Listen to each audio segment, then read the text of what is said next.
Welcome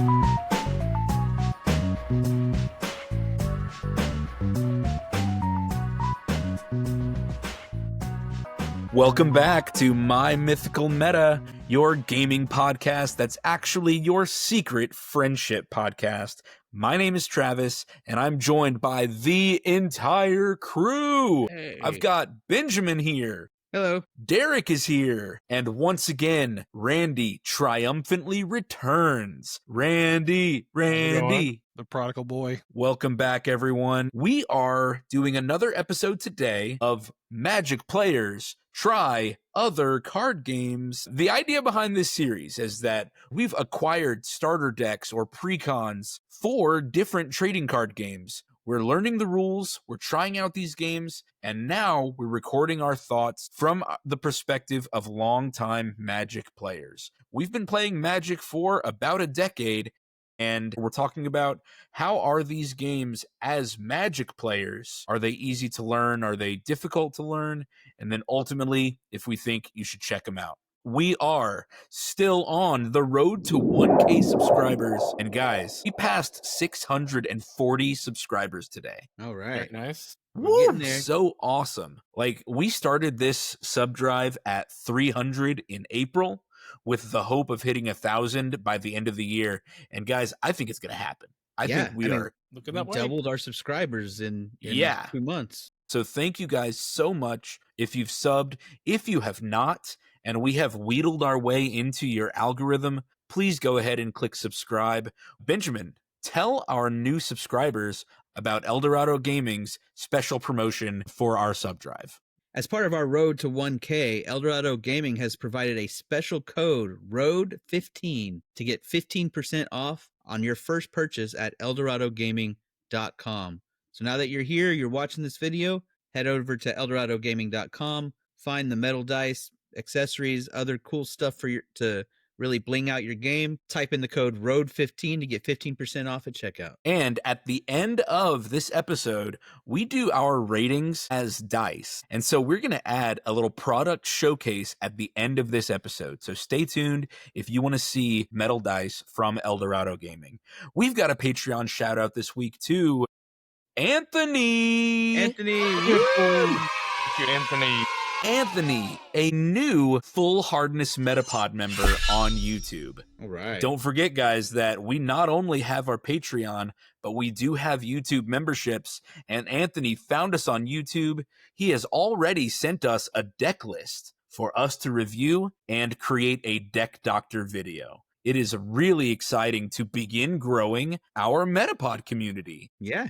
Anthony's already joined our Discord. We're already doing a little bit of chatting there. So if you want more information about becoming a member of My Mythical Meta, you can go to patreon.com/MyMythicalMeta, or anywhere on YouTube where you find our videos, you can click join and it will bring you to our subscription tiers. Metapod is the beginner tier at $2.99 a month, and then full hardness Metapod grants you all of the same perks as our Patreon at $3.99 a month. Which includes a special code, not just a one-time use code, but a permanent lifetime code at eldoradogaming.com for 20% off. The world of metal dice is going to open up for you. You can also contact us directly, leave comments on our social media, or send an email to mymythicalmeta@gmail.com. Boys, the news from the Warfront questions have started coming in. Yeah, we're going to have to do a lot more. Yeah, we're bringing that series back to life. We're going to come back to saving marriages. Yes, I can't wait. So excited. We have arrived at the core of today's episode. This time, the game we experimented with was called Wonders of the First. What did y'all think of Wonders of the First? I liked it. It was all right. It was pretty good.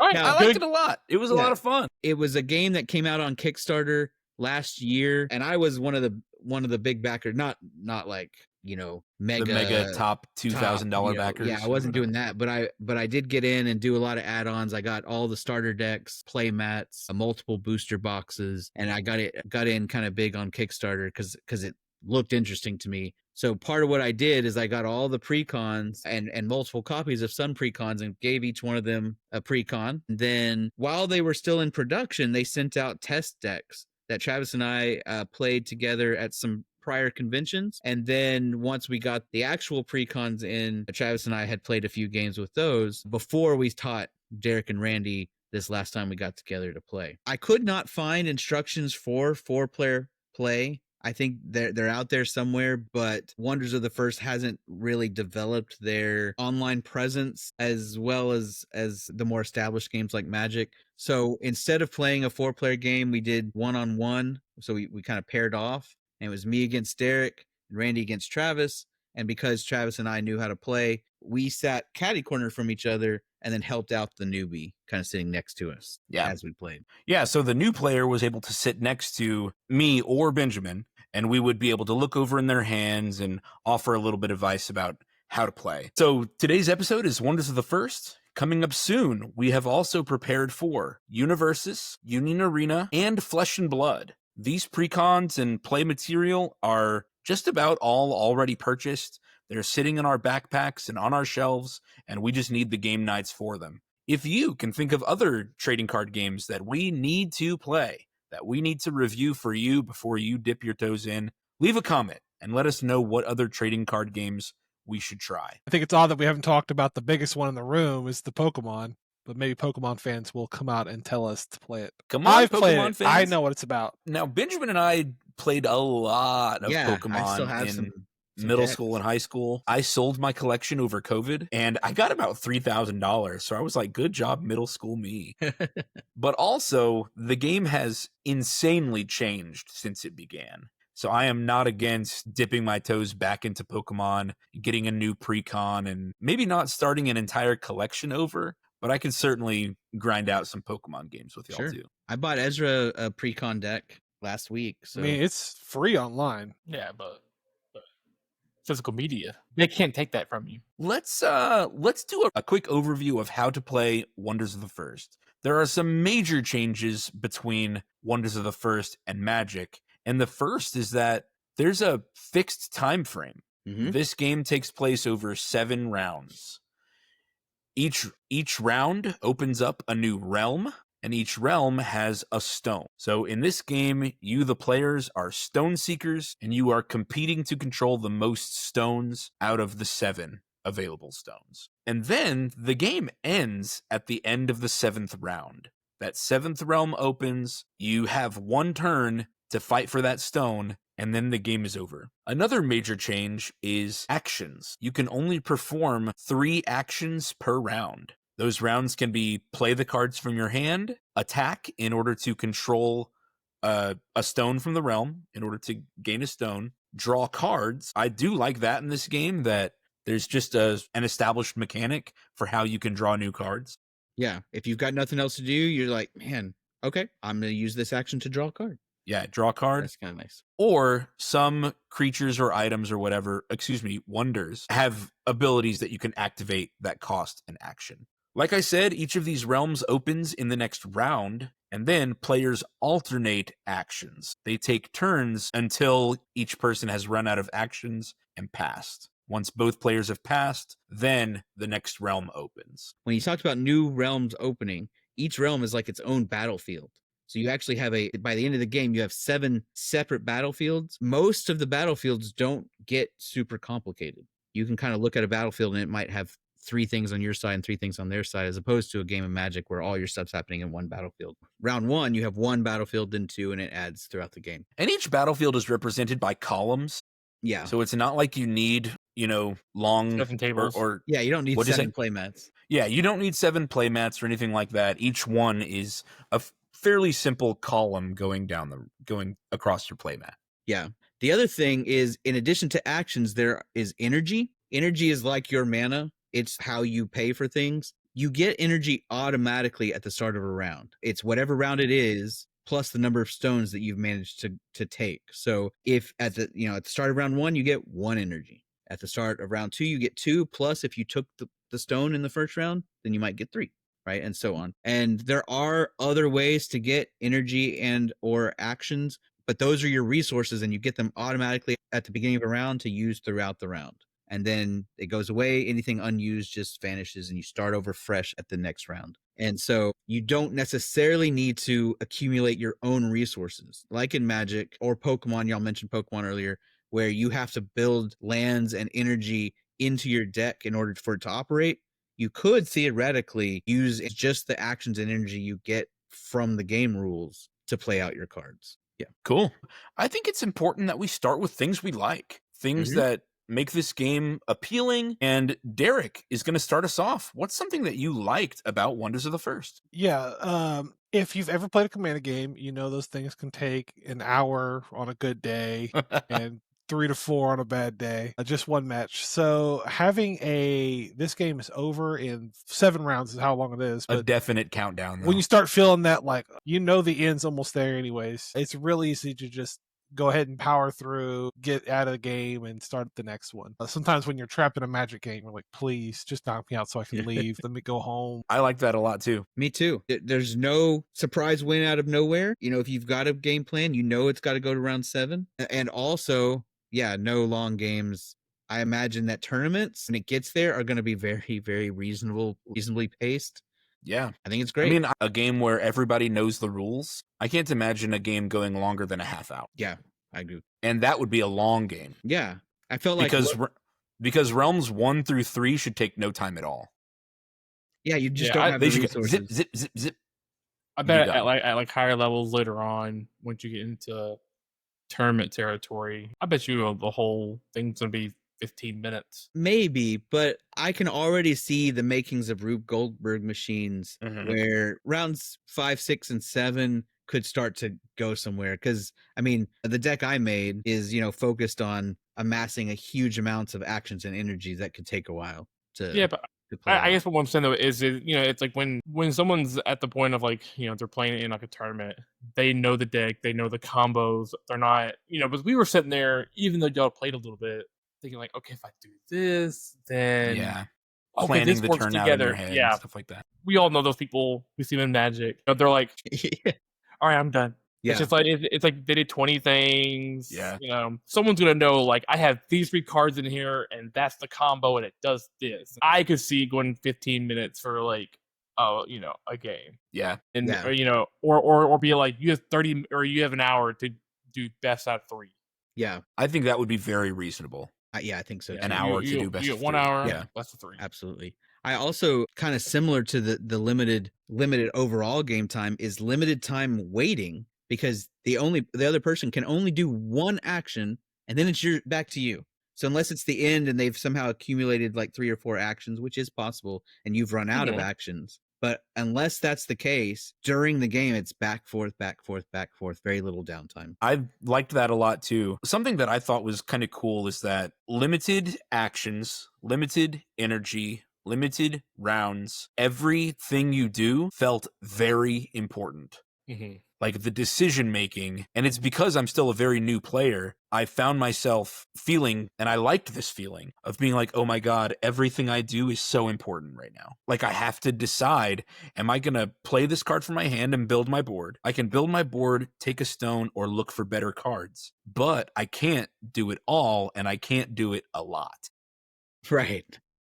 I can do each of those things a very limited amount of time, and that made it feel very important. And I was paying attention to my opponent, knowing that they had those same important decisions. It reminded me a lot of games like Agricola, where where you have a limited number of family members. Yeah.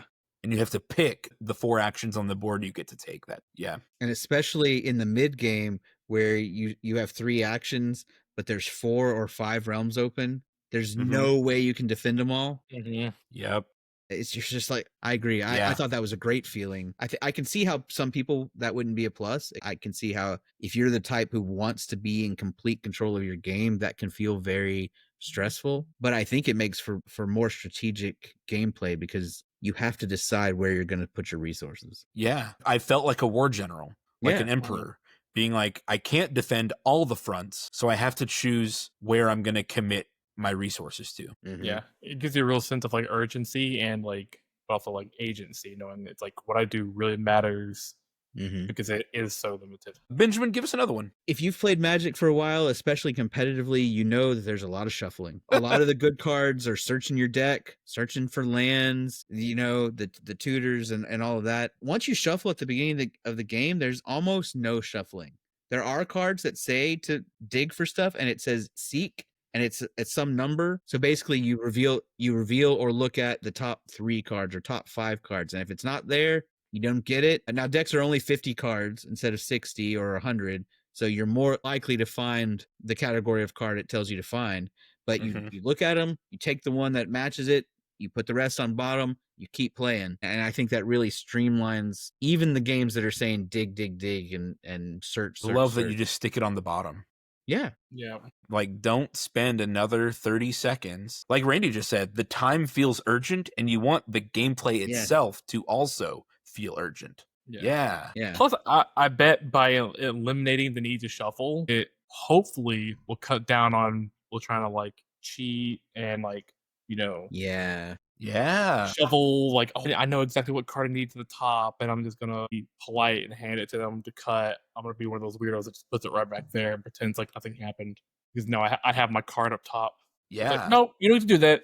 All 3, cut 2. We talked in Lorcana about how the early game felt the same no matter what color you were playing. And I did not feel like that was the case here in Wonders of the First. Every color felt very different. There were strong identities between the different colors, and every different color had a very different game plan from the others, even from Realm 1.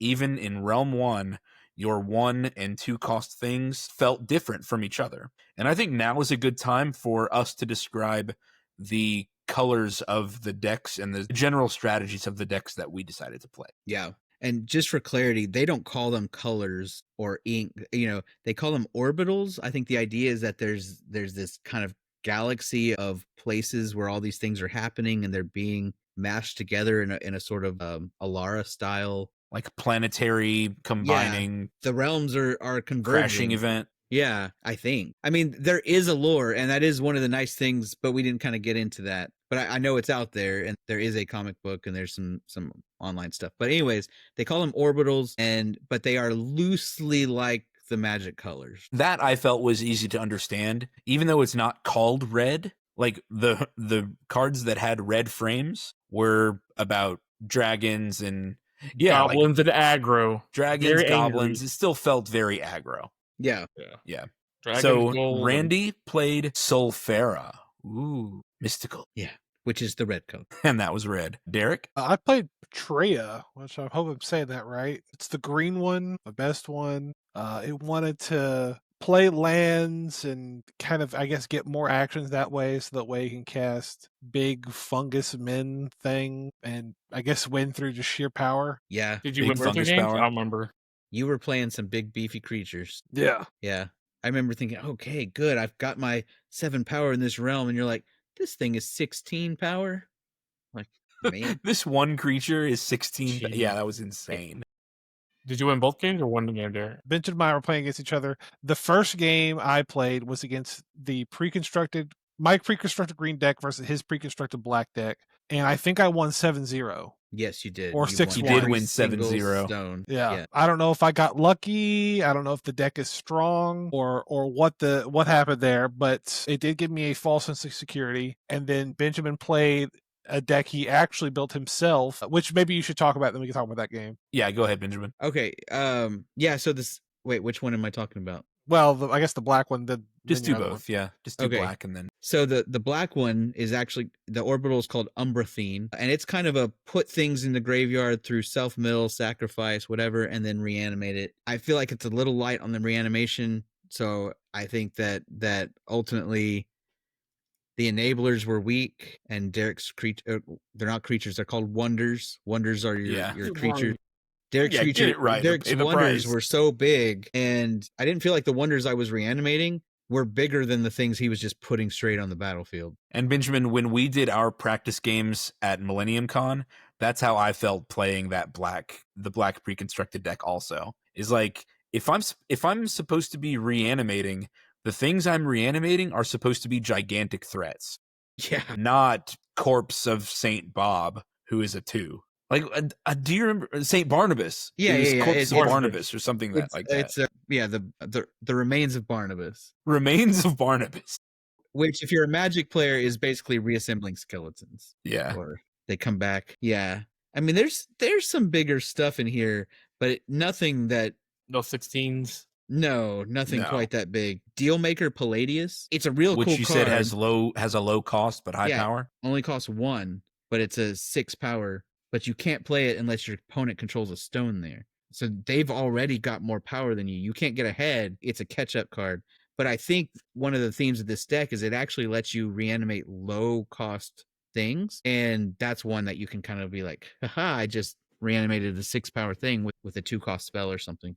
But yeah, I had the same experience you had at Millennium Con of just, I'm not competing with the large screen things. I think if you are building decks like this, I think you need to black-green, a nice Umber-themed Petrea Reanimator, where you're reanimating knew? into this. It's the best color combination still, in my opinion. Yeah, still the best color combination. Let me talk about He's still got let me his talk second about deck. mine, and then Benjamin, Oh, okay. you can do your second deck and kind of lead that into deck building potential that you saw from this game. Yeah, that sounds good. So my orbital was called Boundless, and I'm leaning towards its closest analog being white because there are some angels and stuff in here. Mm-hmm. I have some people with cool wings and stuff like that. And I really loved their mechanic, which was called Ascend. The ability Ascend says on round 7, creatures with Ascend get insane power boosts. It's like Ascend +7 or Ascend +4. The big legendary creature in this deck is named Acarian Ascension Arbiter, and his ability says Ascend abilities trigger an additional time. So if he's out before round 7, then on round 7, your stuff's not getting just +4.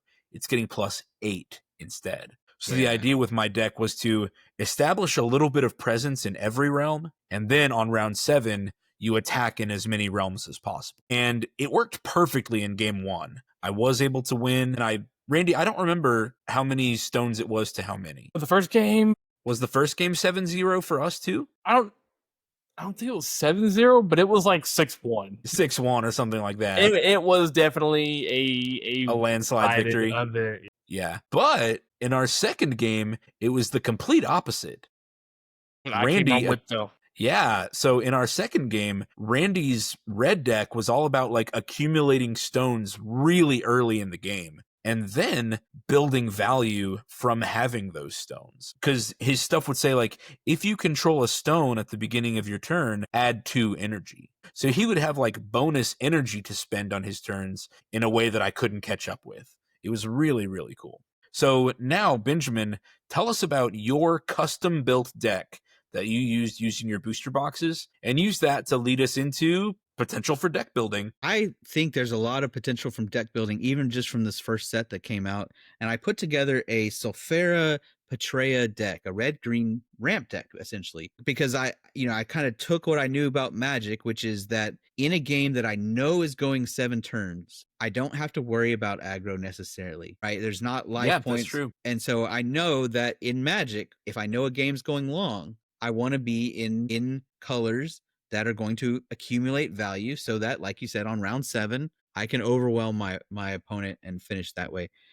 And so based on the precons and what I see, most decks probably run 10 to 13 lands because you don't need a lot of lands. Lands are not your source of they provide a small resource. We will talk a little bit more closely when we examine lands later in the episode. Okay. So stay tuned. We're going to explain lands a little bit more. But this one, it was basically saying, I want more actions and I want more energy than my opponent every round starting round 3, and I want all my stuff to be growing based on that. So it kind of based it around like this card's Eye of Petrea says that it gets +1 power for each land on the battlefield in all realms is what it says. So when I play lands, it gets bigger. When my opponent plays lands, it gets bigger. This one says on round start, if I have at least, this is Pinkra Lumen. It says on round start, if I control at least 2 stones, gain an energy. So if I'm getting more actions, because that's one thing lands do is they help you accumulate actions, I want energy to spend when I take those actions. Yeah. This is Ayu Goss, AU Goss. It says if on round end, if you took the last turn of the round, because remember it's going back and forth, then I can untap target land or wonder. Well, you can use lands to get additional actions. So I can tap a land, get an additional action, and then use this to untap it. Well, this is secondary. I have That's 3 of really these in the good. deck. So basically the idea is just I'm taking more actions every turn. Even if I don't have more energy, I can spend all my energy to build the board, and then with my extra actions, actually swing and get stones with it. Stuff like Please that. swing and get stones or draw cards. Or draw cards. If Exactly. if you want to wait till later. Benjamin, what you're describing is exactly what I felt like my deck needed. Like, it establishes board presence early and then is supposed to just be swinging out on turn 7, but Only get I 3 still only actions. had those 3 actions. Yeah. So, like, I can swing 3 times, but that means not playing any more cards. You know, I'm done playing cards on round 7. I just swing. And that's why I was able to win in my first round, is because I drew enough lands. And then I knew, save those lands, do not use them in the early game, save them until the end to get actions. That way I can spend actions on attacking a bunch of times. Were you trying to say earlier, Derek? I was going to say that you ended up winning that second game. Oh, yeah. Yeah. It wasn't I mean, 7-0 unsurprisingly, though. yeah, I think it was 4-5. Hmm. I think it was pretty close because there was a time where I thought I was going to 4-3. win. Yeah. Or 4-3. Oh, yeah. Yeah. Maybe the precon's that good. Maybe. I don't know. Yeah. Yeah. So yeah, this game's pretty exciting. Here's another thing that I liked is that even vanilla creatures that didn't have any special abilities, they were still valuable, because in this game, they make vanilla creatures useful by being low cost, high power. And in my specific deck, I had 2 different creatures that really exemplified that. Ethereal Enigmist, it's a 4-cost, 7 power. Yeah. And then I also had the Quadratusk Etherphant, which was 2-cost, 5 power. So there were a couple times in my game with Randy where he'd be like, "All right, I'm gonna attack my next action," and then I would just go Quadratusk, and no. Benjamin, tell us about deck building for the future tournament scene. Okay, so my understanding of how they're doing this is that they're never going to ban cards, which that promise to me is kind of exciting. It means if I've got a card that's valuable or a card that's good, my deck will always be legal in some way. But the way that they're going to balance the game, because every game has cards that they just didn't balance properly, right? It just comes with the territory. So my understanding is that they're going to assign point values to individual cards based on how they're performing at tournaments and whatever. And it's called a dynamic balancing score, or DBS. And your deck will have a score. And this is very similar to how Warhammer, there's all sorts of games. Basically, any sort of army building game where every character, every ship, every pilot has a point value. Well, your cards have a point value. And you can make whatever deck you want, but it will put it in different brackets based on its point value. So the high tier, the most competitive scene is probably going to be unlimited points, right? You just, whatever 50 cards you want. And then you'll have your version of Pauper that might be, it's only 200 points or 100 points or whatever. But you can know when you walk up to a stranger and say, my deck is 350 points, and they say, mine's 372. Well, you know that's going to be a fairly even game, as opposed to my deck's 700 points. Well, mine's only 200. That's going to be a lopsided game, right? So I feel like it does a little bit of that session zero bracketing, just kind of naturally through the dynamic balancing score. I like that I never have to worry if I have a pet card, or I pull this awesome first edition foil from a pack, it's never getting banned. To me, that feels exciting. That's not something First edition foil from the alpha booster boxes. Yeah. It's triple sleeved and whatever. It overtakes Magic in popularity. It's a card worth $5,000. Benjamin's like, "Oh yeah, sticking it in my deck, baby. Gonna shuffle it up. Gonna riffle shuffle it." Bridge. Did you crack all your boxes that you got, or you cracked everything? Oh man, I would have left one sealed. I put up on the shelf back there. I had some duplicate. There we go. Nice riffle shuffle. I got You just caused a ripple of cringe to go through all our viewers. I did have, I think, 2 precons that I left sealed because I already had them and I didn't give them to y'all. So there's that. But no, I opened everything else. Like you don't know what anything. We know what's in a precon. Anything could have been in those. You're right. And that's why if $500 in cards sell for $20,000 nowadays, with a Magic, we've sealed it. Crap up. Yep. And yeah, I think that they want it to be collector focused, so I imagine this might get as expensive as Magic fairly quickly because of that. That's for that's not something we learned from the precons. We'll learn We'll figure that out if we stay into it at all. I do like the idea that if I build a deck, that deck will always be legal in some format. That is really cool.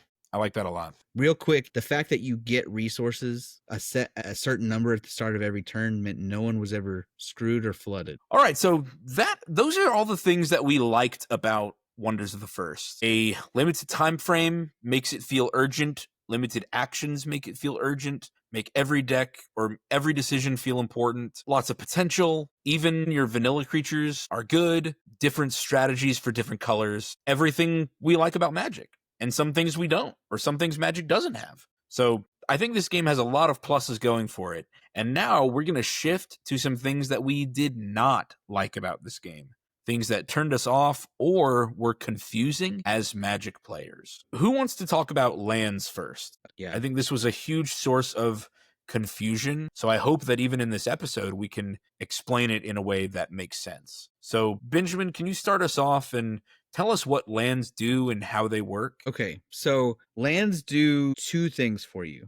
The first time you play a land that's associated with a specific orbital, so let's say a Sulfera land, a red land, it will reduce the cost of all Sulfera cards you play for the rest of the game as long as it's in play. So if they normally cost 2 energy, they'll only cost 1 energy. If they cost 1 energy, it'll be free. Your second land does nothing for cost reduction. Your third land, no other lands that you play for that orbital count for cost reduction at all. Just the first one. So they don't tap to add energy. They don't do anything. Just their existence in any realm will save you 1 energy per card in the future. So, okay, that's the first thing. So like having a bunch of lands on the battlefield didn't suddenly give you access to a bunch of resources. Yeah, it doesn't. It like having 6 lands on the battlefield doesn't make all your 6 cost stuff free. Yeah. It counted cost 5. 1 time and it reduced everything's cost by 1. Yeah. The second thing is that having a land of a specific orbital allows you to play core cards from that orbital. So earlier he mentioned the remains of Barnabas. It has the Umbrathine symbol and it says core underneath that. That's probably there. It says core. Core cards can only be played if you control a land from that orbital anywhere. If you've played 1, you can play core cards. Additional lands don't give you additional benefits in that way. Now, additional lands are not dead draws because every land, at least that I've seen so far, has the ability to tap it to gain an action or harvest. It's harvesting the land. You harvest it, so you tap it, you gain an action. Well, that's great because what it means is you can play a land on turn 1, which costs an action, and you're basically banking that action for later. So it allows you to you still have the same number of actions in the game, but it allows you to take an action on turn 1 when you only have 1 energy and maybe nothing to do, and move that to action to turn 7 when you have a lot of energy and a lot to do. So they're not dead draws. A worst case scenario, you play your land, you harvest it, and draw a card with your extra action. So it's a redraw, if nothing else. So additional lands are not dead, but they don't provide as much resource value as your first land of an orbital does. So yeah, that's kind of weird because in Magic, if you have 10 lands, you're crackling with power. You're living the high life. You're expropriating. You're omniscienting. Here, it's, Right. Well, I saved 1 energy. Yeah. Derek, tell us more about lands, some things you didn't like or were confusing about lands. For my biggest problem with this game, let me explain something before I explain the next thing. There are 7 realms that you're allowed to work in, and you have to put those creatures, you have to assign your wonders into one of 7 realms. Your lands go there, your items go there, and they're supposed to be like these columns. Eventually, when you start getting to 5, 6, 7 realms, everything starts to get really just messy. It's crowded. If I'm looking at my opponent's board, I can't tell. I don't have familiarity with all these cards. I can't tell what's over there. I don't want to ask every time. In this case, Benjamin was my opponent. Every time Benjamin takes an action, hey, what's in column 3, realm 3? It just gets so muddled, and it just feels like maybe 7 realms is too much. Maybe 5 would be better. Maybe that's the ADHD or whatever in me, where I want things to be nicely organized, separating their own thing. The lands go down here at the bottom, the creatures and everything go at the top. I could look at a Magic board, I could tell you exactly what's happening at any given time. But when there's wonders stacked on top of wonders, stacked on top of wonders, stacked on top of land, stacked on top of items, stacked on a land, it's like, what are we doing? Can I add on to that? So what Derek's describing, these realms, how they arrange in columns, usually they're going to be stacked like this. Yeah, They're going to be that's all you have room stacked for. going up and down. Sorry about that light glare. They're going to be stacked up and down through the column. Mhm. But this card here being covered by this card, it has abilities too. So whenever they start getting stacked like that, we see the sum of the powers here in the top corner. And like that's easy to see at a glance. But if this guy has a power that I'm not familiar with, I have to be constantly asking, hey, what's his power? What's his power? And if you've got 3 or 4 things in a column, if I have these boots, well, they just go in the column. Yeah. They just go somewhere in the column. And whenever I cast it, I can say, I'm actually going to equip it to this guy instead. Yeah. So even then, it starts getting confusing about about what abilities have what. Because look at this realm, this example realm.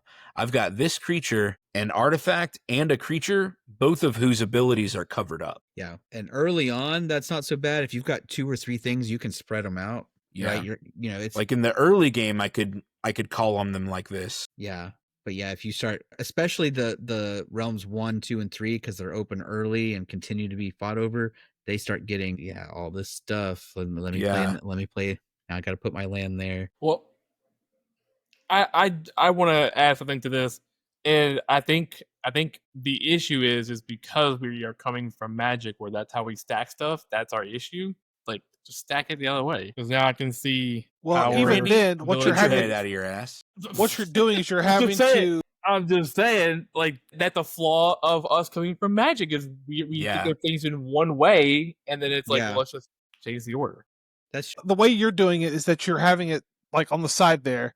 But if you start doing that more than a couple times, now you're in realm 2 or realm 3 because your board is Right. expanded so far. He's saying to do it this way. The other problem with that is in Magic and in most card games, once you get in the competitive scene, you know them by their names and you know all the abilities already once the names. If I'm covering the name and all I see is this little text box that I can't read from across the board. The text box and the power, yeah.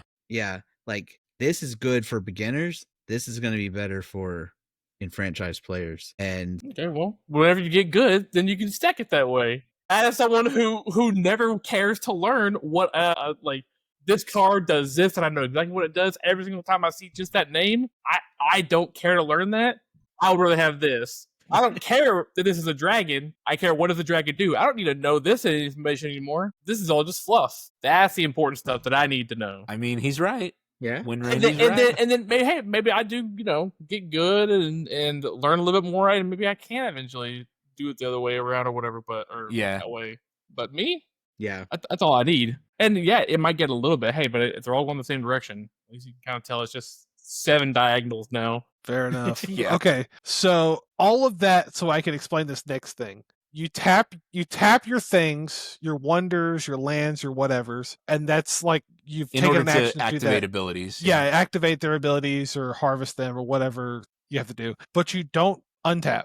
That's it. The card's done. Unless there's another card that lets you untap it or something. Now that messy board where you had every card lined up in a column to start with, now some of them are sideways, and I feel like the columns aren't even wide enough for a full card. And so everything's just on top of each other. It's just messy. It looks just it starts going chaotic. From a column like this, and now some things are switched over like that. Yeah. Ugh. I'm still fine. I still got all my info. Sorry. No, you're no, I mean you're right. I think both of these opinions though are definitely valid. If the point of this series is you're Magic players, are you going to like this? People have these these shortcuts that are built into how they play games, which is how in most cases I think we're going to be good at learning these games because we already have all these shortcuts built in for Magic. And what we're saying here about lands and the battlefield and the organization is that coming from Magic, that might be a hurdle. That might be a disadvantage for you.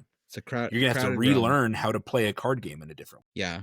And did you talk about how when things are tapped, they still do everything? No, yeah. So you tap it, use its ability, and that ability's done. Well, I mean, it depends on the card, but let's just say it's a land. You tap the land for an action, can't do anything with it. If you tap a wonder, that wonder still has power, and it's still like in Magic, you tap to swing to attack your opponent. On this one, you're not attacking or swinging or anything like that. It just always has power that it generates towards that realm. And it's not super intuitive. I mean, like if you're a Magic player and you're looking like, oh, I don't need to worry about that creature because he's tapped. We could take him off the board. I just need to be concerned about this one creature here. And you need to rewire your brain a different way, which, it's not the end of the world. It's just one more hurdle for a Magic player. Yeah, just kind of clarify for Magic players listening who don't quite understand this. If something has something that causes it to tap, basically that means it's one use per game instead of once per turn like you're used to with Magic. And so you tap it and it'll stay tapped unless you have a way to untap it, like this thing I was talking about earlier, where I can untap lands with it. But otherwise, your lands, you harvest them, they stay harvested. But they're still on the battlefield. They still do their cost reduction thing. They still let you play their core cards. It's just they've been harvested. So they just stay there and they're there. Same thing with tap abilities. They're basically one time per game abilities. But the way that attacking works, you don't tap your creatures to attack. You basically just say, we're battling in this realm. And you compare powers, and whoever has the highest power gets the stone. So you're usually not going to use your action on a battle unless you know you're going to get that stone. And you can see, right? There's nothing instant speed about this game. I think we'll talk about that later. All the resources they might use to affect a battle are right there in that realm, and you can look and say, who's going to win this realm if I use my action on a battle there? And you do it, you take the stone or not. But what he was saying is, just because they used their creature's ability or their wonder's ability and it's tapped now, doesn't mean it's not sitting there able to attack and defend. It's still there. And that, Yeah. yeah, It's still there, and its power still counts in the realm that it's in. Talk about the vocabulary of this game and how that might be a hurdle. I felt like, so Magic has some very intuitive vocabulary, which the most important one is the colors. They just Red call the is colors the red. colors. Yeah, they don't try to give them fancy names. Now, there are some definite fancy names in Magic, like Teamer and Demir and things like that, right? But like in Sulfera, if you just told me that on the street and said, what is Sulfera? I couldn't tell you that was dwarves and dragons, right? You could assume volcano, and then from volcano get to red. Theoretically. Okay. If you know all your Latin roots, I suppose. Yeah. Well, sulfur. If you came up, breath, whatever. right. Doesn't work for Petrea. Yeah, well, Petrea. Gaia, and then Ea. Yeah, that's a stretch, because I would have thought It's a stretch. Petrea was rocky whatever and not the green plants and fungus. The fungus, yeah. Yeah. Umbrathine I get, Boundless I get, Heliosynth I don't get. So there's a little bit of trying to remember, and then they actually don't even say them on the card. So this is green. This is a Petrea card, and the way, if you are not colorblind, then you can see that it's green and must relate to the other green ones. But there's nothing on this card that says the word Petrea. I have to know what that symbol is to know that it's Petrea, right? And I imagine that various arts could end up, or sleeves, like I'm seeing that as we look at this, these sleeves make it kind of hard. And that's my choice of sleeves. They look cooler in person. But, there's a bit of red on this black card. Like basically the symbology and the terminology are not yet intuitive. I imagine if I play the game for a while more, I'd learn what factions are there, etc. I think the bigger thing is, if you're coming from Magic, there are a lot of cards with similar names that do something different. So we've already talked about lands, how lands are accumulating actions instead of energy. That's kind of a weird thing. Equipment equips for free and can't be moved around. Like you can't just move your Swiftfoot boots around, or whatever the equivalent is. Tapping doesn't work the same because there's no untap step, and things that are tapped still interact with the board. And then there are vocabulary words that are entirely different, but do exactly what other Magic cards do. So wonders is what Wonders of the First called creatures. So Wonders of the First actually means creatures of the first realm, right? The beings that have come into existence. Right. And even throughout this entire episode, we've been saying, well, this creature has this, and then we have to correct ourselves. It's a wonder. Yeah. It's a wonder in this game. But as Magic players, we just use the words we already know and call Right. up creatures instead. Yeah. Items are what they call artifacts. I'm totally fine with that. There's several keywords that are different, like deny instead of mill. I would have thought deny meant something like a counterspell or something, not mill, because especially if I'm pointing it at myself, deny I'm actually giving myself resources in my black deck. Anyways, the biggest one for me was the word spell. In Magic, a spell is anything but a land. In Wonders of the First, a spell is a sorcery only. I don't think a non-Magic player getting into Wonders of the First would have any problem with that. That makes total sense. A spell is a one-time use. You cast it and it goes away. But coming from Magic, where spell, land, artifact, and creature has specific meanings, and then they mean completely different things or don't exist, and you have weirder words in their place, I think it takes a little while to switch gears. I think it's possible, but if you're just jumping back and forth between Magic and Wonders, it'll take longer. I think there's things this game could have done, though, to make their lands and their vocabulary a little more intuitive. So here's an example. My white deck is from something was called Boundless, right? Yeah. Boundless. Well, I have a land that does nothing, has no extra abilities, except for harvest, gain 1 action, called Celestium Heights. Just name it Boundless Land.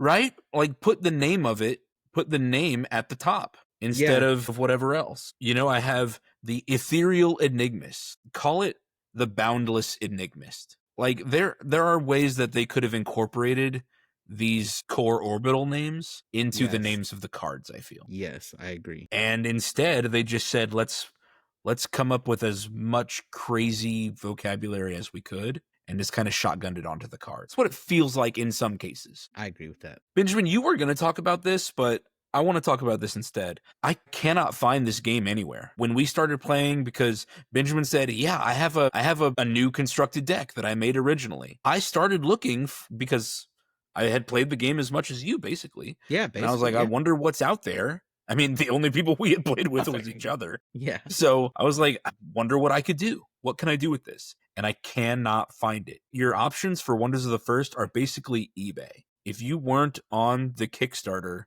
then eBay is basically your option. And Benjamin already said, this is a game for collectors already. Like, people said, I was in the Kickstarter, you weren't, and so you need to pay more than the Kickstarter would have been in order to acquire these cards. But Walmart, Target, Amazon, nothing. You can find things like 2-player starter kits, but that's about it. And that's certainly not going to have the power that boosters would have. Right. Because those boosters are going to come with the extra rares. I mean, that's what you're chasing for in a booster. And the same problem we had with Lorcana is like your precons, they're designed to give you that first hit free. Yeah.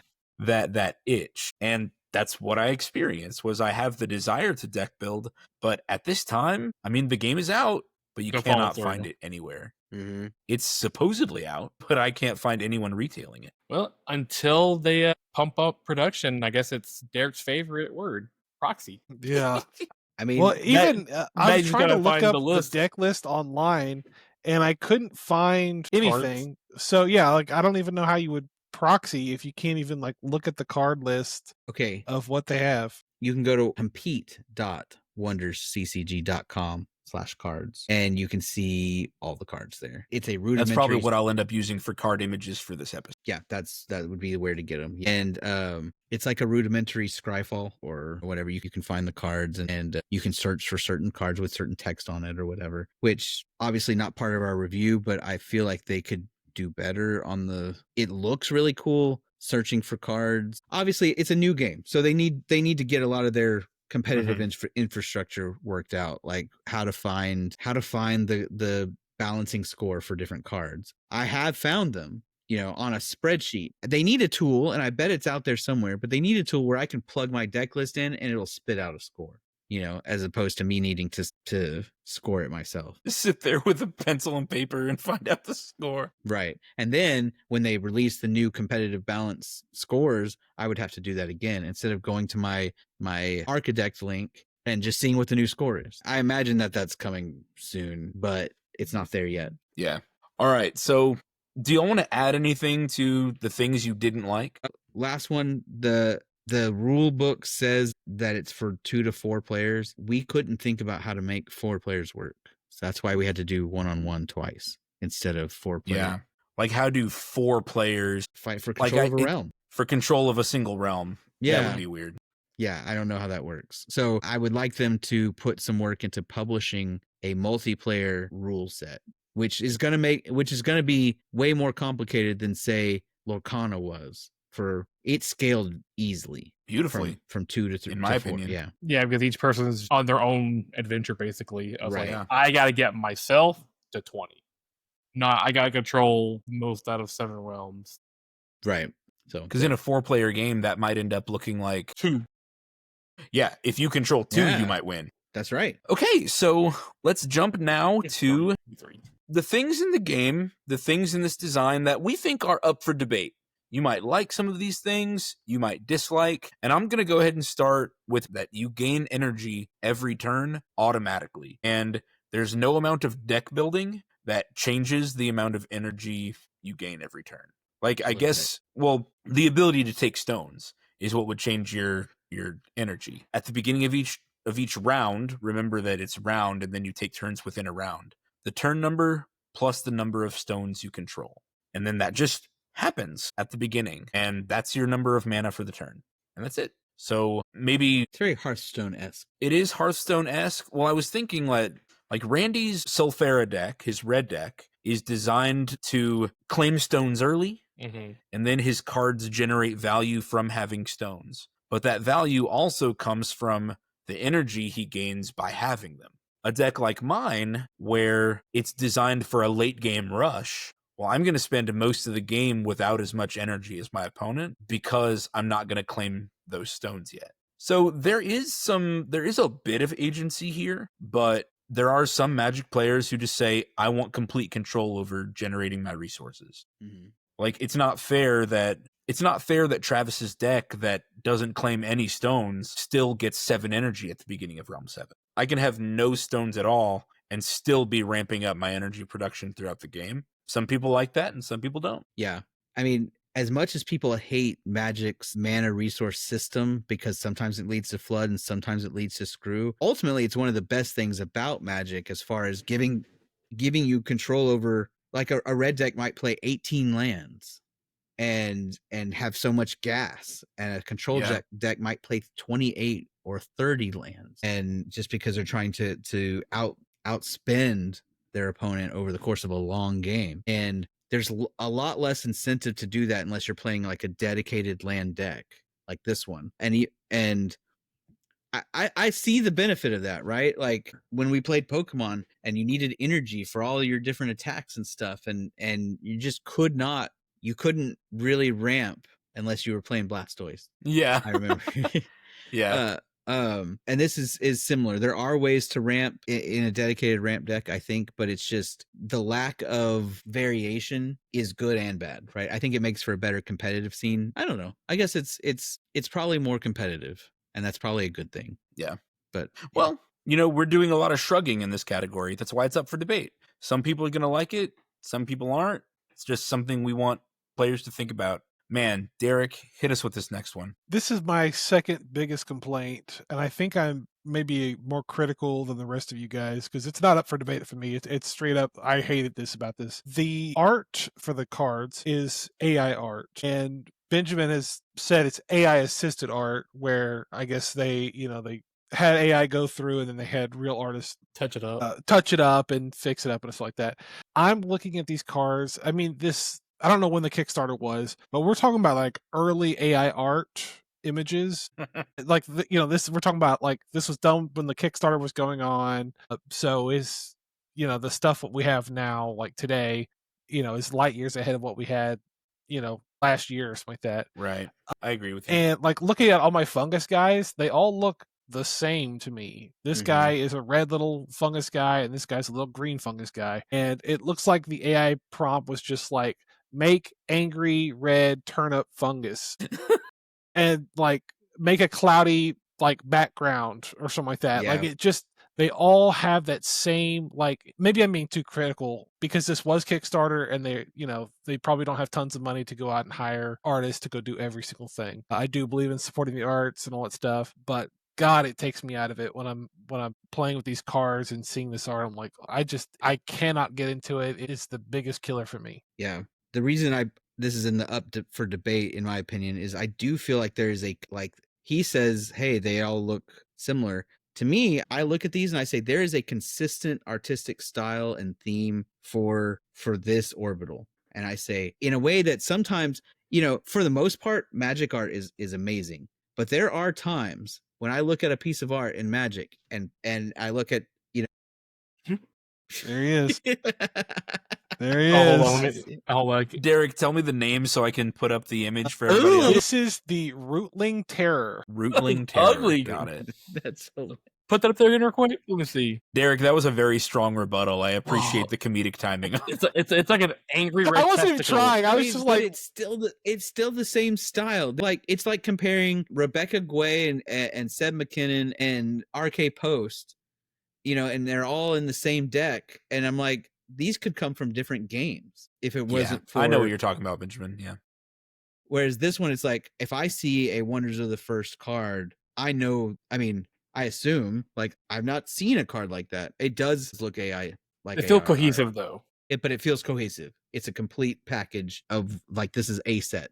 Yeah, And I imagine that's why it's AI assisted and not and the original ones. I think the practice decks that we got and played with at Millennium Con had artist credits on them, and the final versions do not. And I think that's interesting or telling. I mean, I have them. Yeah, I agree with Derek though about like I don't like that they use AI art, but then again, I also hate, especially early Magic art. Everyone's like, "Oh no, it's so much better." Like, no, Alpha, Beta, all that early stuff looks like dog crap. Thought experiment. If you think Richard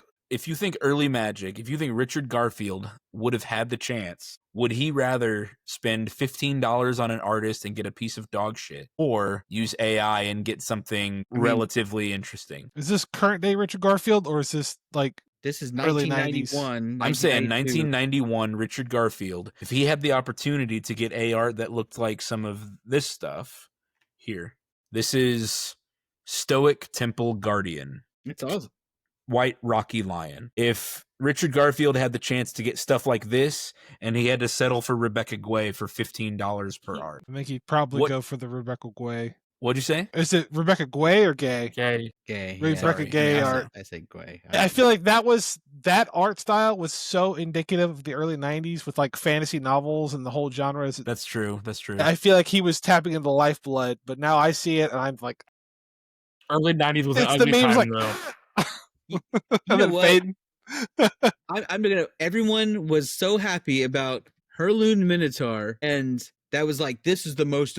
Y'all know what I'm talking about? I don't. Let me look it up real quick. Let me pull it up. Herloon or Heirloon? Loon. It was part of early Magic, and people were like, yeah, I know what I'm talking about. They were like, this is what Magic is. They still talk about it, and I'm like, okay, what? I don't get it. It's ugly, but it's like I would rather have this than the AI art, though.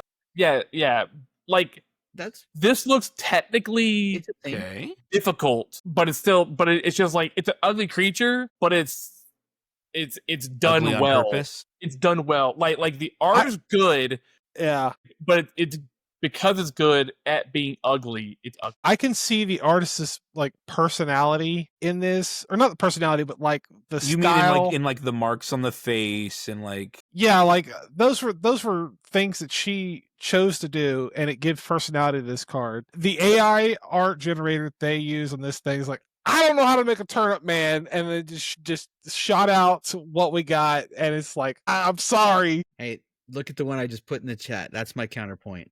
Benjamin's Faithful Looting. Is that the Strixhaven Faithful Looting? Yes. This one, I'll never know what happened here. I don't need to look that one up. I've got that one saved a bunch. Oh, get off my screen! That is. I don't care what anyone says. That's the ugliest freaking art. I did just Google like worst Magic art. There's some bad stuff out there. The artist's name is Carly Mazer, and I know they're just catching drive-by slugs in this episode. They were doing their own thing and was like, "Hey, by the way, Carly." I wonder you can go to Carly's like full on Instagram and stuff. And this is just in line with a lot of their art. But for us, it Well, was I just mean, like I look at not the aesthetic we were Carly. It looks like has done 7 cards for Magic. They're all better than Faithless Looting. Some of them are really good. I mean, it's Let's just keep going, y'all. Let's keep Okay, talking all right. about We're Wonders lost of in the the First. sauce. Because So we could do a whole episode about bad art. and We magic. should. We should. We really That'd be a fun should. episode. We really should. That'll be fun. I like this Rada art she did. Yeah, It's like a stained glass window or something. Wait, which Rada? Rada It's- Coalition Warlord. Yeah, I don't know if it's the main art. It's like it looks like stained glass. Datachroma's Memorial is pretty sweet too. So I mean, it's not like she's not a capable artist. It's just she made that Faithless Looting. That will never happen in a game with that's based on AIR. True. But I don't necessarily think that's a point in favor. It just doesn't bother me. Well, the thing is, like, if this game was just kickstarted, they just didn't have the money yet Yeah, I to get pay that. an artist. And I see this conversation brought up over and over endlessly in our board games. Because Yeah. how else do you get people to even look at a board game without art? That's fair. And if you have no money to make this game, like, what do you want? Do you want to look at a game that's written on notebook paper and with pencil drawings? Because that's what this game is until I can pay for it. Yeah. Yeah, You know? I mean, in their shoes, I would have done exactly this. AI art and all that stuff. Red Turnip Man, all that. I mean, we're gonna have that choice to make when we go to kickstart Martian Colony, right? Right. And We're going to have that exact choice to make.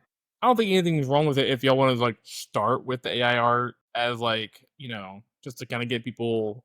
And you just try to cool replace to the look AI at. art in Yes. stages as fast as you can. Yes, and even put that in the Kickstarter like notes. It's like, hey, like this is just placeholder art. The point of the Kickstarter is to pay artists so that we can Yeah. get rid of this. But like They that will didn't, have a yeah. portion of the budget. But if it is not enough money raised, then we may not be able to get all paid art. But we would like to get as much as we can. Yeah. right. But there's a difference when someone with a lot of money does it like Magic. Yeah. They should never do it. All right. Right. Let's move off of this topic to some other things that are up for debate in this game. I mentioned earlier something that I like about this game is limited actions, limited time, limited resources. And I mentioned you can't do it all. Everything feels urgent. For some players, that is a negative. Mm-hmm. Telling them that they can't do it all. I'm sorry, you can't do it all. Sometimes you will have unspent energy because you needed the actions. Sometimes you can play one card and do nothing else. You have to draw cards twice, or you have great cards in hand and you want to play all of them and then attack. Can't do it, right? Because of the limited actions. So that is a double-edged sword here, I think, is that it's going to feel urgent. Every decision is going to feel important. But until you get good at those decisions, I know I felt a lot of decision paralysis in this game to start with. Mm-hmm. And I think the more practice I got in playing, I would get better at shortcutting those decisions, like shortcutting that decision-making process. It's kind of like a turn-based card game. Yeah. Turn-based strategy card game. Well, it's like a resource management game. Yeah. I like playing, so this wasn't a huge issue. It's just I need to pick my battles. Like when I was playing against Benjamin in the second game, he was going crazy in Realm 1 with a land guy. It's like I have to just let I have to let Realm 1 go. It's lost. I have to focus on 2, 3, 4 and so on to try to win. Mm-hmm. I agree with exactly that. Yeah. Occasionally I'd be like, man, if I could put one more thing in Realm 1, I could take it. Like that's how I felt a lot. Is like, if I could play one more thing here, then I could blank. But in this game, it is a trap. Exactly. You need to get your 4 stones. Okay, you winning with 4 stones is the same as winning with 7. Doesn't feel the same. Technically, a win's a win. That's right. But, But a win's a win. In Magic, you still win if you only have 1 life left at the end. That's right. So that's kind of the feeling you're getting here, is that you do have to pick your battles because you can't win it all. You can't do everything you want to. Randy, do this next one. I know that I'm probably in the minority here, but the fact that there is no stack, no interactions, no like in response, it just puts my simple brain at ease. To know that like I'm gonna do my action this turn. I'm gonna do it. Now on your turn, you may upset what I did, but it's like, no, I did it. It didn't get interrupted. I didn't just burn a turn for nothing. That's one thing. That's one of like the worst feelings of Magic. That's like, all right, I'm tapping A. I'm playing my commander, and then Swan Song. Fine. I pass, and then you go on your phone for 20 minutes while everyone else does their stuff, and you come back and draw land, pass turn. Yeah, but there's definitely none of that in this game. No. Randy mentioned there's no interaction. There is, but it's not that instant speed while you're doing something. I get to do something. It's no, you get to take your turn. My creature gets to arrive on the battlefield and live before I destroy. Yeah. Right. But then it's like, no, you have to make a whole, it's like, okay, now your whole action is. You got to spend an action to do that. Yeah. That's exactly so it doesn't feel like I'm at a negative. It's I lost one, but you also lost a turn. So it feels a little bit more balanced. Yep. And not having to worry about, okay, well, it went this and this and this and this, and then we got to resolve in reverse order. My eyes just glaze over. There are triggered abilities, just like in Magic, that can trigger when your opponent does something. So that's just to put that out there. So there could be decisions you have to make on another player's turn, but it's going to be just based on that one action, and then it goes. But it shouldn't be a surprise to me. No, it's on the board. The trigger is there on the board. And now, if I don't pay attention to it and I don't see the trigger, then that's that's on me.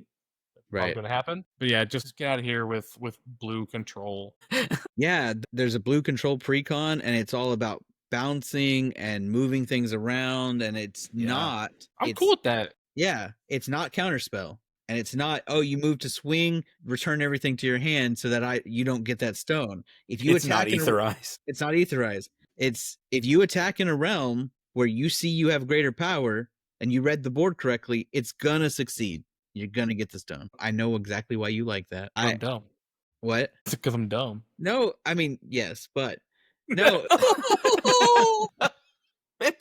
No. To me, it's a feeling of helplessness to not be able to stop your opponent from doing things. To be like, if they have a game-winning play, I cannot build my deck in such a way that I can stop it. I just have to be better. Like I can play. There are lots of cards that say destroy a wonder, or there's things that reduce wonder's power. There's things that return nullify. There's things that nullify wonders, so you can turn off their abilities and stuff. So there is control and there is interaction. But if they are able somehow, and the most likely way is like if they have a land, so they've given themselves like 2 actions in a row at the end of a round. If they play it and swing, I cannot stop them. I just can't. I think Wonder solves. Sorry, Benjamin, get good. Yeah, Wonder solves this problem by most of the time you alternate actions. You cannot play and then swing. You play, they get a turn, they can kill it or whatever. Then, if you want to attack, you can. But there are ways around that. Yeah, exactly. Waiting until your opponent has spent their 3 actions, taken their 3 turns, and then harvesting your lands, getting more actions, and then going off on them. Yeah. I guess that kind of addresses what our next point is, that turns happen alternating within a round. Okay, so rather than doing everything you want on your turn, uninterrupted, I'm going to play a land, I'm going to play this creature, I'm going to attack. You instead take turns acting within the round. There are some war games that do this, where you get to activate 1 unit, or you get to activate 1 platoon or 1 squad. Then the opponent gets to activate 1 squad or whatever. But then there are other games that say, I'm going to move and attack literally every single thing in my army first. Yeah. Well, like Magic. And then you get to go. Magic is I can do everything on my board, as much mana as I got I can spend. I'm going to do my draw and my attack and my everything. And no, this one is no matter what you've got on the board, you get to do one thing and then your opponent gets to do something. Yeah. Yeah. Some people like it one way and some people like it the other. That's why it's here. Benjamin, go next. The deck building, since I have made my own deck, The deck building isn't intuitive because you have different classifications of cards that are secondary, primary, and legendary. So you build your 50 card deck, and you can have up to 3 copies of secondary cards. Secondary 3, those numbers don't match. You can have two of each primary card. To me, primary either means 1 or it means it's the foundation of your deck. It should be the most. But no, it's the middle one. You can have 2 primary cards, 2 of each primary. And then you can have 1 of each legendary. You could theoretically have 50 legendaries, but you can That's the deck I want to build for sure. yeah. 50 legendary. But you can only have 1 of each legendary in your deck, and that at least is intuitive. Legendary means 1, you can have 1 in your deck.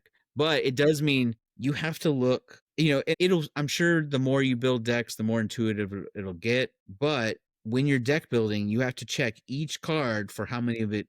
It's not like Magic where I can have 4 of these cards. Playsets are 4. If I want to go online and buy a playset, I need to check, is a playset 3, 2, or 1 of this card? So to me, that made building a deck and trying to strategize more complicated. You obviously can't build around specific legendaries, whereas you can do that in Magic. You can say, I'm going to put 4 of these in my deck. That's for 60 card. Or, I need to have a certain number of this one-off ability across multiple cards for Commander. But this one, it's like, well, it might, 6% of your deck or 2% of your, I don't know. So, I imagine that's one that solves itself fairly quickly, but it took me a little while when building this deck to think about that. Yeah. There are even things like primary lands, secondary lands, and legendary lands. Yeah. Yeah. So even the lands you can't just stack in. You still have to look at how many of each thing you can have. Yeah, there are no basics. Nothing is basic. So one thing that did make deck building easier, though, is that there are only 4 card types. Even original Magic had 7 card types, right? But this one only has 4. You have your wonders, your items, your lands, and your spells. And getting those in the right percentages for your style of deck, I think, is going to be easier. Yeah. But it also means a little less variety in deck building. You can't have an oops all spells. I guess you could, but very unlikely. It does feel like wonders. Man, I don't know how that would be possible in a game like this, because you have to have power in a realm and attack to gain a stone. Yeah. Well, I don't think there are enough of these, but there are things that say like gain control of the stone in target realm. That's true. That could be a real fun style to just be like, I'm not going to bother building my board. It's just every turn I'm going to steal a stone and make you spend an action to take it back. Make you spend an action to take it back. I think that could be fun. Let's wrap it up, guys.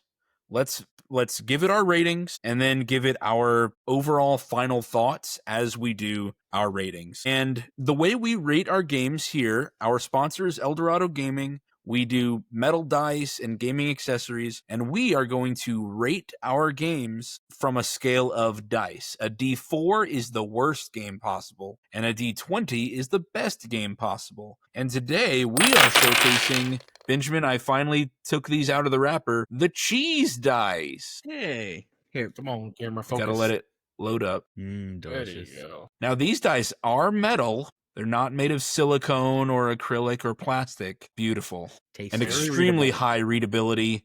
I was making fun of Benjamin a lot for this dice set, but they sold a lot at Comic Palooza. I was amazed. A bunch. Yeah, it was incredible because people would see all of the dice with cool dragons and cool cracks and stones and whatever else, and then they'd pick the ones that look like cheese instead. So who knows? I don't understand it. I think someone said they had them or a friend had some with burgers inside of them. Yeah. So it's like, well, now you got the cheese ones. You're going to have a full charcuterie board of dice. Yeah, full charcuterie board. The number of people who said, well, I can't get those because I already have cheese dice. There's more just than a you bunch of people expect. out there with cheese dice. All right. Derek, I feel like you have the most discerning palate here. We have not had high ratings from you so far. Yeah. What's your rating for Wonders of the First? Let me tell you my biases so that way the listener can take me for a grain of salt. None of these games are ever going to be higher than Magic for me. I'm an in-franchise Magic player. I've invested my money in Magic. I'm not making any switches. I'm not interested in learning new things. So already every game we walk into, I'm already just belligerent. I don't want to be here. I'm being forced against my will to do this.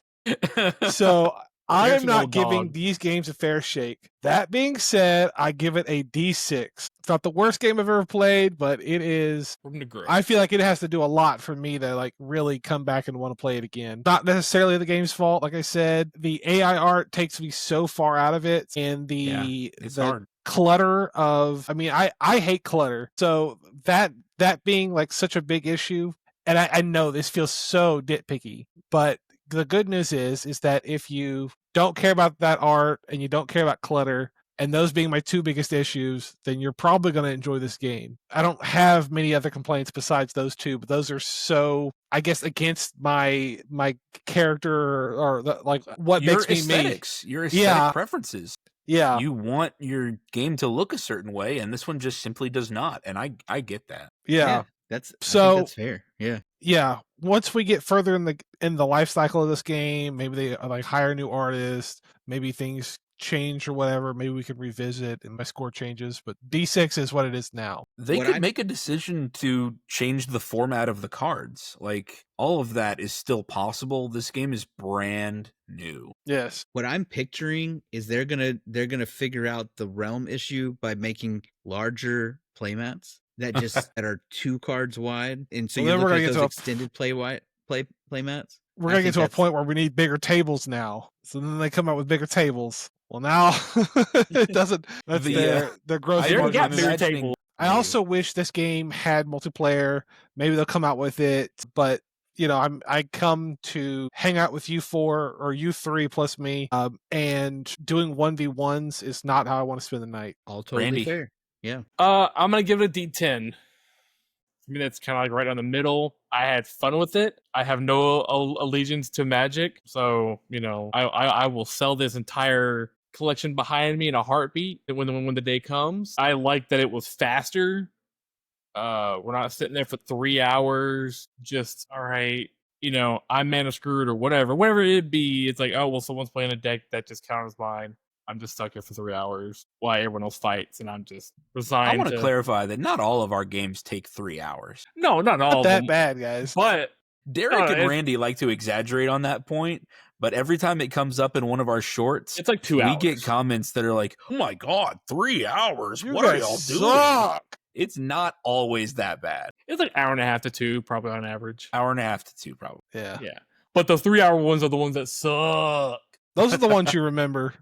They stick with Yes. you. That's true. Yeah. So it's faster. I do wish that the art was an AI. So I'm thinking like moving forward, hey, you've already got a little money, pay your artist.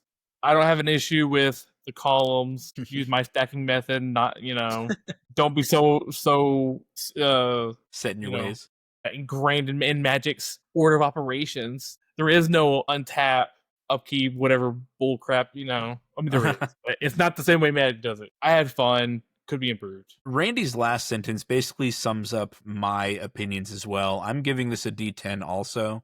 I certainly had fun, but I do see some areas of improvement for this game. I liked the limited resources and the limited actions. Mm-hmm. I did not like taking turns between doing my things. I come from games like Fire Emblem, where I get to move my entire army, or games like Magic, I get to move all of my pieces, cast all of my spells, and then you get a chance to respond, which helps me to feel like I can prepare more for what you could possibly do. If I can move all of my pieces at once, then I can prepare for the possibilities. But in a game like this, where you get one thing and then your opponent gets to do one thing, it felt really difficult to plan, which made it difficult to react. And again, maybe that's just part of being a Magic player, where I need to break myself out of that. Maybe this is just a more reactive game. I haven't played it enough to figure out if that's the case or not. I think playing it more, I would like it more. So, Benjamin, when it's just the two of us, you know, when Yeah. the families and the kids are hanging out, I absolutely see Bust this it on out. the table as something we can bust out in 30 minutes. I do like that it's a set time period, set action, set resources. This is not a game that's going to take forever. I didn't mind the art until Derek asked, is this AI art? But now it's all Yeah. I can see. In the 2 sessions that Benjamin and I had played before we got together as a group, not a single concern about art had come up for me. but as soon as Derek asked, I can't unsee it. I I think can't that's my problem unsee too. the little details that don't look like it had an artist's hand in it. Yeah. And it's hard to explain. It's hard to explain why it gives us those uncomfy feelings, but they're there. So I hope that this game continues to grow, and I hope that they can incorporate human artistic creativity in here. But D10 is where I'm at. Benjamin, close us off. Well, I'm going to give it a D12 Yeah. out of D20. I think that it's not Magic, right? I still think Magic is the best card game out there right now. Now we're still trying more. Maybe we'll find something else. But I think it could get there. I'm not a person who's art oriented when it comes to my games. I mean, I do like my games to have a specific aesthetic, but I think that if I had seen these cards exactly as printed in 2012, I would love it. And I think the only reason I don't like this art, or I would have problems with this art, is because in the last 5 years AI has taken over and now it's something you see. But I don't mind the art. I think it looks cool. So just depends, right? I don't have ethical qualms with using AI art, especially if you don't try to copyright it, right? Like, because you can't. As far as gameplay goes, I think the only problems I have with gameplay are because I play Magic and am not used to it. Everything else, if I was starting it from scratch, if this is the game we had picked up instead of Pokemon when we were 10, I think we'd like it more than Magic, especially the one-on-one version of Magic, right? Like, I think I enjoy Wonders of the First games more than I enjoy games of modern Magic. Yeah, I agree with you. What keeps it from being a D20 is what feels like a lack of variance. I don't know that you could do sealed or draft or multiplayer or two-headed giant. Maybe you're playing into the same realm. That could be interesting, but it could also be really awkward. Like, I don't know. I want to see the Derek variant. would not be a fan of the clutter. No, that'd be Well, a if lot you of have clutter in a that whole table of like 4 people wide or 2 people wide, I think that'd be cool. you know, when maybe you're round like, one is this y'all are big. standing up as your generals and walking around each other saying, Yeah. "All right, on our turn, we take a combined action. I play in realm 4 and you play in realm 6." And then they have to scramble Two-headed to it. giant. I That'd see be a cool. two-headed giant version of this would be awesome. But I don't that would be fun. right now. You hear us, Wonders of the First? Yeah, if you're watching We're Brian hireable. Tinsman, We are hireable. yeah. Money will change my tune. You want a D20? I'll sell out immediately. May I? But what Derek said about, hey, I come to hang out with y'all and not to play one-on-one, that's a big one.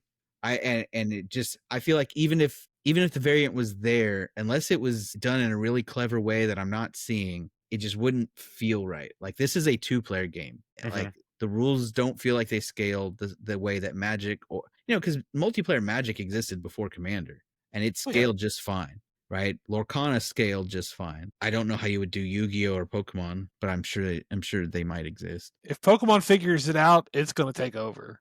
Sure, That'll be the game to play. I don't know. We'll talk about Pokemon another time. Anyways, I feel like this one. I think the gameplay, once you get into the groove and stop thinking about it as Magic, was really good. I love the set turns. I love the strategy, the feeling of important decision making. Everything, I liked everything about it except comparing it to Magic. So I give it a D12 as it's A- tier. D12. Awesome. This game is a ton of fun. Again, that was the cheese dice that we kind of showcased during our ratings. Pick these up at eldoradogaming.com. Use promo code ROAD15 to get 15% off your first purchase. That's what this series is all about, is trying something new and seeing if we can find the next big game, or examining game design just for the fun of it. That's a fun thing about being a gamer, and especially being enfranchised Magic players like we are. Well, now we get to see what else is out there. What are the other gamers doing that we're not seeing? Benjamin, give us some words of wisdom. Man, try new things. If you got that friend who wants to try new things, try something with them, right? You may not need that adventure, but be the adventuring partner. Get your party together. Be the bard following the Witcher around. That's right. And Your life will be richer for that, and your friend group will grow. And you never know, you might hit the next big thing, and your life will be forever changed. All right. Thank you guys so much. Thank you, listeners, for listening. We are on the road to 1K. Please subscribe if you have not yet subscribed. Check out our Patreon at patreon.com/MyMythicalMeta. Anywhere on YouTube where our video or our channel is, you can click join and become a Metapod or full hardness Metapod member. You can contact us directly at mymythicalmeta@gmail.com. Listeners, thank you so much for listening. And as always, Benjamin, Derek, Randy, especially Randy, thank you so much for coming back to the pod for these special guest appearances. Especially Randy. Thank you guys for being my excellent friends. Have fun. Adios. Bye. Yeah. This episode was sponsored by Eldorado Gaming. Use the promo code META for 10% off your order. Please like, comment, subscribe, and share. This episode was edited by me, Travis Konishek, and our intro and outro music is by Tyler Heath of the Oh Hellos.